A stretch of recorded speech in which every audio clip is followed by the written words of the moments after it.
a lot of people are surprised to hear that the CIA and the Defense Intelligence Agency expected 9/11 to happen.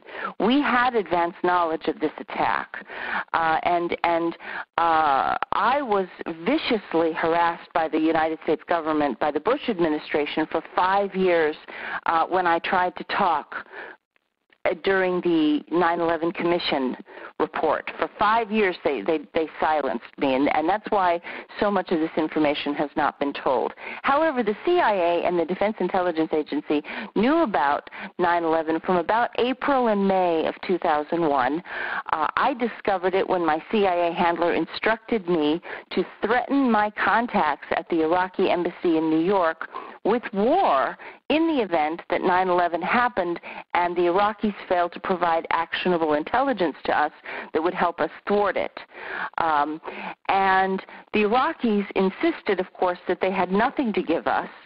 At the time, they were working aggressively to get the sanctions lifted off Baghdad, which had killed about 1.7 million human beings, including 1 million children under the age of 5. Literacy had been wiped out, healthcare had been wiped out, and Iraq was looking for peace. And if they had had any intelligence on the 9/11 conspiracy, they were fully aware that they needed to hand it over, and they would have wanted to do that.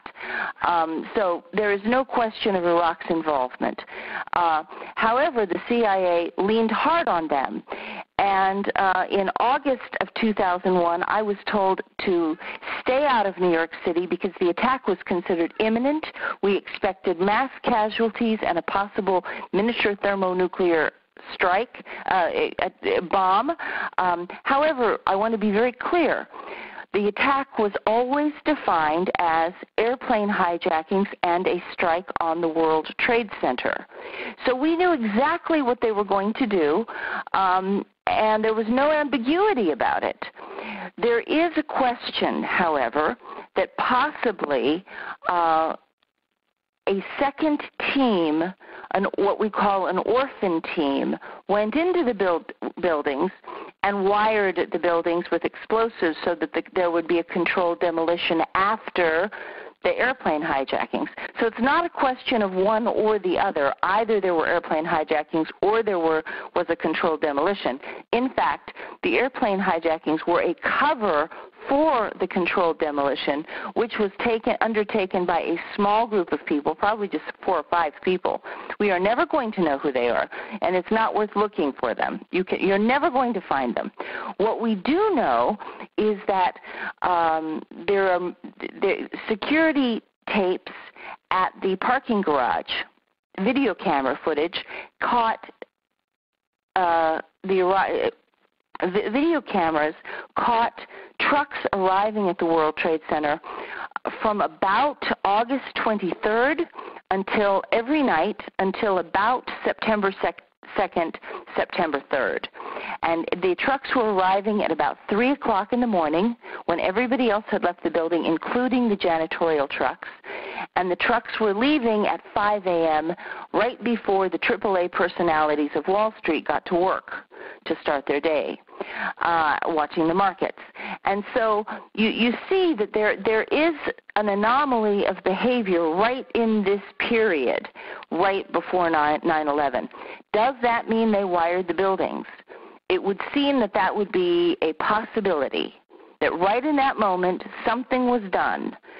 Something was brought into that building that would help with the detonation. There may have been work done on the detonation before. It may have been going on for months, but whatever they needed at the very end, they came and brought in that 10-day period. That's what we think happened. Any police officer will tell you that in order for a crime to occur, there must be motive and opportunity. The opportunity was the advanced knowledge of 9/11, going back to April and May. They had plenty of time to plan a response and to plan a path of action. The motive was the declared intention to go to war with Iraq. In the event that 9/11 occurred and it produced maximum devastation, and then the Iraqis could be blamed for that, whether they did it or not. So there is a motivation for zealots. Now, this is not the entire United States government. This is a small. This would have to have been a small group of zealots, really vicious people who will stop at nothing to get what they want, and they went in and did it, and that's how it happened. So it's the airplane hijackings used as a cover for the controlled demolition. Both sides are correct. Both happened.